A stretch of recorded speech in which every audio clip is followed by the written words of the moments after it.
మహాదేవ శ్రీమాత్రే నమః. Welcome to our channel.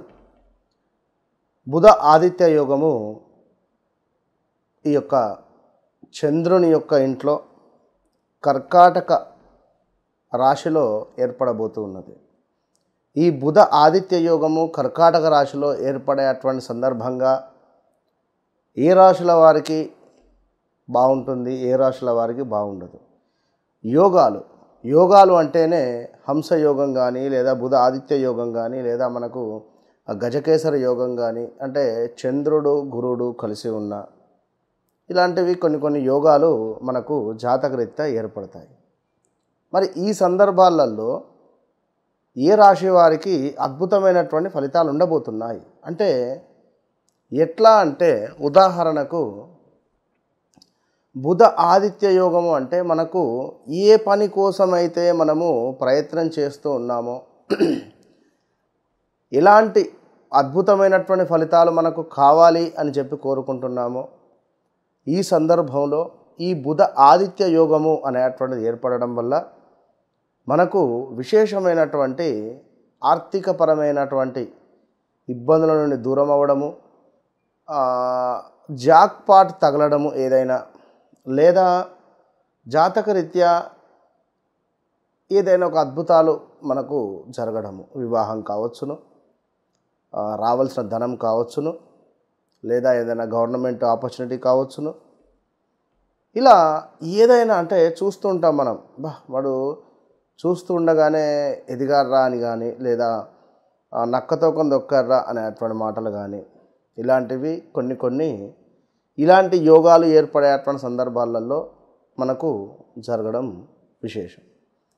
మరి ఇప్పుడు ఈ యొక్క ద్వాదశ రాశుల వారికి ఎవరికి బాగుంది ఈ యొక్క బుధ ఆదిత్య యోగము? రాబోయే సుమారుగా ఒక నెల రోజుల పాటుగా మనకు ఏ రాశుల వారికి బాగుండబోతున్నది అంటే ఆగస్టు ఎండింగ్ వరకు ఈ మేషము నుండి మీనరాశి వారికి వరకు కూడా ఎవరు ఏ ప్రయత్నాలలో ఉన్నారు అంటే ఉద్యోగమా, సంతానమా, లేదా ఏమైనా పదవికి సంబంధించింది, ట్రాన్స్ఫర్సా, లేదా ఏమైనా మనీ రిలేటెడా, లేదా ఏమైనా ఆస్తి పంపకాలకు సంబంధించా, లేదా ఏమైనా ల్యాండ్ రిలేటెడా, ఇలాంటి ఇష్యూస్ ఏవైతే ఉన్నాయో వీటి నుండి బాధపడేటువంటి వారికి ఉపశమనము కలిగిస్తుంది. సో మరి ఏ రాశి వారికి ఏ విధంగా ఉండబోతోంది అనేటువంటి విషయాన్ని మనం తెలుసుకుందాం. ఈ కర్కాటక రాశికి సంబంధించి ఎంతో అత్యంత అద్భుతమైనటువంటి ఫలితాలు ఏమిటి అంటే, ఈ కర్కాటకంలోనే ఈ యొక్క సూర్యుడు బుధుడు కలవబోతున్నారు. మరి సూర్యుడు బుధుడు కర్కాటక లగ్నంలో కలిసేటువంటి సందర్భాలలో స్థానచలనము అవసరము. ఏమైనా స్థానచలనము, ప్రదేశ మార్పు చెందాలి అని అనుకునేటువంటి వారికి ఇది సరైనటువంటి సమయము అని గుర్తుంచుకోండి. ఈ 40-41 రోజులు. అదేవిధంగా కొంతమేర అనారోగ్య సమస్యలు కూడా ఏర్పడతాయి. కొంతమేర వేల తప్పినటువంటి భోజనం కావచ్చును, ఏదో ఇమ్యూనిటీ పవర్ కోల్పోవడం కావచ్చును. శరీరము బాగానే ఉంటుంది, ఒకరోజు ముందు దాకా బాగా ఉంటుంది, ఉదయం లేవగానే ఎంత నెగిటివ్ అయిపోతుంది. కళ్ళు తిరిగి కింద పడిపోవడం కానీ, కొంత వామిటింగ్స్ కానీ, లేదా ఏదైనా ఉండేటువంటి ఛాన్సెస్ ఉంది. సో కొంచెం జాగ్రత్తగా ఉండాలి ఈ యొక్క కర్కాటక రాశివారు. అదేవిధంగా కొంతమేర చిన్న గొడవలు ఏర్పడేటువంటి పరిస్థితి ఉంటుంది. సో ఈ చిన్న గొడవలు అనేటువంటిది కొంత మనకు అది పెద్దగా కూడా మారే పరిస్థితి ఉంటుంది. కర్కాటక రాశివారు చిన్న గొడవలు ఏర్పడేటువంటి సందర్భాలలో చాలా ఓపికగా ఉండాలి.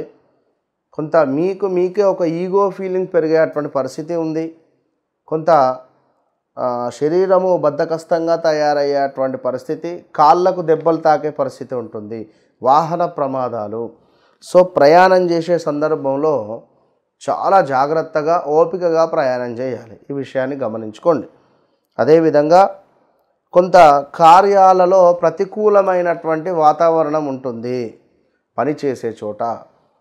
సో దీనికి తోడు కొంత అలసత్వము, మన మరపు అంటే మర్చిపోవడం వల్ల కూడా ఇంపార్టెంట్ విషయాలు కానీ, ఇంపార్టెంట్ ఫైల్స్ కానీ, కొన్ని ఇంపార్టెంట్ విషయాలను మీ మతిమరుపు వలన అది అసలుకే ఎసరు వచ్చేటువంటి పరిస్థితి ఉంటుంది. అది కూడా గమనించుకోండి. సంఘంలో కొంత గౌరవ మర్యాదలకు ఇబ్బంది కలిగించే సందర్భాలు, శత్రు వృద్ధి, శత్రువులు మీ ముందు వాడు కాస్త అభివృద్ధి చెందే అటువంటి పరిస్థితులలో కూడా కనబడేటువంటి, అంటే కొన్ని సందర్భాలు చూడకూడదు, నేను మాట్లాడకూడదు, నేను వినకూడదు, నా కంట పడకూడదు అనుకునేటువంటి వ్యక్తులు మరలా మన సందర్భం బాలేక వాడు మనకు తారసపడేటువంటి పరిస్థితి ఉంటుంది. కనుక ఇది గమనించుకోండి. ఇంకా అదేవిధంగా స్థాన చలనము అని చెప్పుకున్నాం. సో జాగ్రత్తగా ఉండాలి. ఇంకను కొంత దుర్మార్గులతో కొన్ని కలహాలు ఏర్పడేటువంటి పరిస్థితి ఉంది. సో మరి దుర్మార్గులు ఎవరయ్యా అంటే అది మీకు అర్థమయ్యేటువంటి సందర్భం ఈ రాబోయే 40-41 రోజులలో. అదేవిధంగా వ్యర్థ కలహాలు కూడా ఉన్నాయి. ఊరికే ఏం లేకుండానే కలహాలు ఏర్పడేటువంటి పరిస్థితి. ఇంకను అకాల భోజనం ఏర్పడేటువంటి పరిస్థితి. విద్యలో కొంతమేర వైఫల్యము, ఎవరైతే అంటే అతి ఉత్సాహంతో కానీ అతి నమ్మకంతో కానీ మీరు తప్పకుండా నేను పాస్ అవుతాను అనే విధంగా ఉండకుండా కొంత అద్భుతంగా చదువుకునేటువంటి ప్రయత్నం చేయండి. సో బంధుమిత్రులతో కూడా చిన్నగా విరోధాలు ఏర్పడే పరిస్థితి ఉంటుంది ఈ యొక్క కర్కాటక రాశి వారికి. సో ఓవరాల్గా కర్కాటక రాశి వారికి శరీరానికి సంబంధించి కానీ లేదా వీరి ఇంట్లో ఏదైనా శుభకార్యానికి సంబంధించింది కానీ, అసలు ఈ పని అంటే నా కూతురికి వివాహం సెట్ అవుతుందా, లేదా నా కొడుకుకు వివాహం సెట్ అవుతుందా, లేదా ఇలాంటి సందర్భాలలో ఏదైనా ఒక శుభకార్యానికి సంబంధించినటువంటి రిజల్ట్ మాత్రము 100% ఉండబోతూ ఉన్నది. కనుక ఎవరైతే కర్కాటక రాశి వారు ఉన్నారో ఖచ్చితంగా కూడా పాలతో సూర్యునికి అభిషేకం చేసి చక్కటి బెల్లాన్ని స్వామికి నివేదన చేసి, కుదిరితే బెల్లం నీటితో కూడా అభిషేకం చేయాలి సూర్య భగవానునికి. సో దీంతో పాటుగా బుధునికి బుధవారము కూడా దీపారాధన చేసి గ్రీన్ రిలేటెడ్ క్లాత్ను స్వామికి సమర్పించండి. ఎవరైతే మరలా చెప్తున్నాను ఈ యొక్క హాస్పిటల్ రంగంలో ఉన్నారో, వారు డాక్టర్ చదువుతున్నారో వారు ఖచ్చితంగా జాగ్రత్త. ఈ సందర్భాలలో ఈ యొక్క ఎవరిదైతే మనకు కర్కాటక లగ్నము కర్కాటక రాశి ఉంటుందో ఈ టైంలో ఏమైనా మనకు హాస్పిటల్ కావచ్చును, లేదా మెడికల్ షాప్ కావచ్చును, లేదా మెడికల్ రిలేటెడ్ కానీ ఫార్మా కావచ్చును, వీరికి కొంత అంటే ఫార్మా రిలేటెడ్ ఉండేటువంటి పెద్ద కంపెనీస్కు సంబంధించి ఏమిటి గవర్నమెంట్ నుండి ఏదైనా ఒక ప్లస్ జరిగే పరిస్థితి. సో చిరు వ్యాపారస్తులు కానీ ఇలాంటి హాస్పిటల్ రంగంలో ఉండేటువంటి వారికి కూడా ఈ ఫండ్స్ రిలేటెడ్ కానీ గవర్నమెంట్ రిలేటెడ్ కానీ ఏదో ఒక ఇష్యూ కానీ ఏదైనా ఒక సంఘటన మిమ్మల్ని భయభ్రాంతులను గురి చేసే పరిస్థితి ఉంటుంది.